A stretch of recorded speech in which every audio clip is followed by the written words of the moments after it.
British వాళ్ళు చంపినా కూడా స్వామివారి మొసలి తిరిగి బ్రతికింది. సజీవ సాక్ష్యంగా దర్శనమిస్తున్న శ్రీ అనంతపుర పద్మనాభ స్వామి వారి మొసలి భక్తుల్లో భగవంతునిపై నమ్మకాన్ని మరింత పెంపొందిస్తోంది.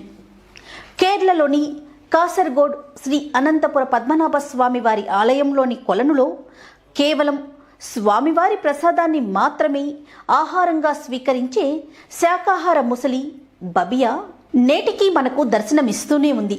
ఇప్పటి వరకు ఎవరికీ హాని చేయని ముసలి స్వామివారి ప్రసాదం తప్ప ఇంకేమీ తినదు. నీళ్లలోకి దిగి ఆ ముసలి నోటికి ప్రసాదాన్ని అర్చక స్వాములు ప్రతిరోజు ఉదయం మధ్యాహ్నం పెట్టడం మనం చూడవచ్చు. బ్రిటిష్ అధికారి దురహంకారం ఈ బబియా ముసలి నేటిది కాదు. సుమారు 100 సంవత్సరాలకు పూర్వం నుండే ఈ ముసలి స్వామివారి నైవేద్యం స్వీకరించడం, ఎవరికీ హాని చేయకపోవడం అందరినీ విశేషంగా ఆశ్చర్యపరుస్తూనే ఉండేది. ఆ ముసలి గురించి విన్న అప్పటి బ్రిటిష్ అధికారి ఒకడు స్వయంగా పరీక్షించాలని వచ్చి ఆ ముసలిని తుపాకీతో కాల్చి చంపేశాడు. అధికార మదంతో ముసలిని చంపిన ఆ బ్రిటిషు వాడిని ఒక పాము కాటు వేసి చంపేసింది.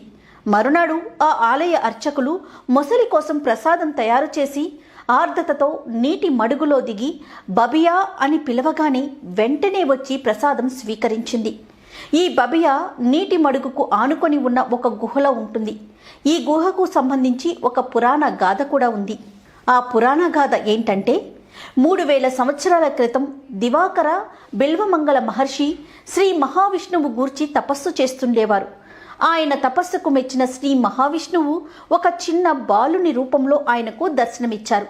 ఆ పసిబాలుడే శ్రీహరి అని గుర్తించలేకపోయిన మహర్షి ఆ బాలుణ్ణి పలకరించారు. ఆ బాలుని మాటలు, అందానికి, ఆకర్షణకి ముగ్ధులై ఆయనతో తల్లిదండ్రుల గురించి అడిగారు. ఆ బాలుడు తనకు తల్లిదండ్రులు లేరని చెప్పాడు. అయితే తనతో ఉండమని మహర్షి అడిగారట.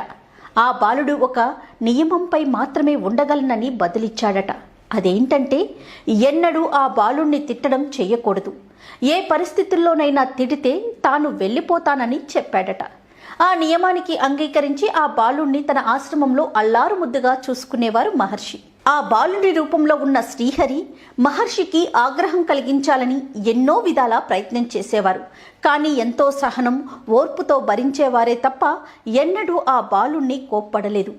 మహర్షి దగ్గర శ్రీ మహావిష్ణువు ప్రతిరూపం అయిన సాలగ్రామాలు ఉండేవి. సాలగ్రామం అంటే సాక్షాత్తు విష్ణు స్వరూపం. ప్రతిరోజు వాటికి అభిషేకం, పూజ, నైవేద్యం పెట్టి ఆరాధించేవారు మహర్షి. ఒకనాడు ఈ బాలుడు మహర్షి సాలగ్రామానికి పూజ చేస్తుండగా వచ్చి ఆ సాలగ్రామాన్ని నోటిలో పెట్టుకున్నాడు.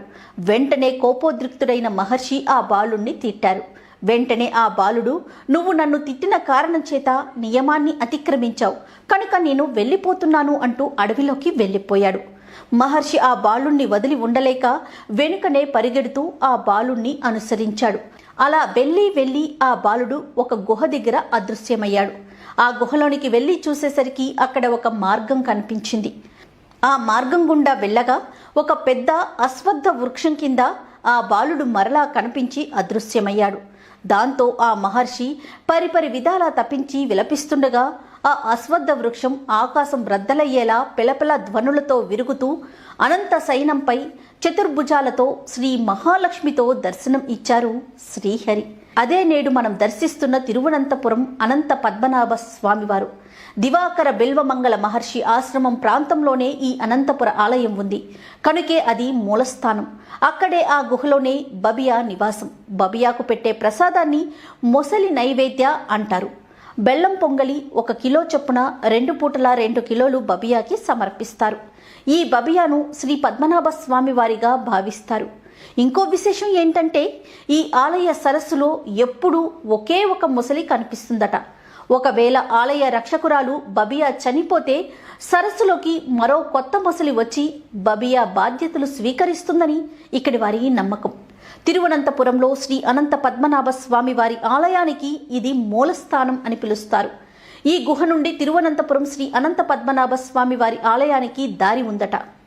ఓం శ్రీ అనంత పద్మనాభ స్వామియే నమః. Download Moj.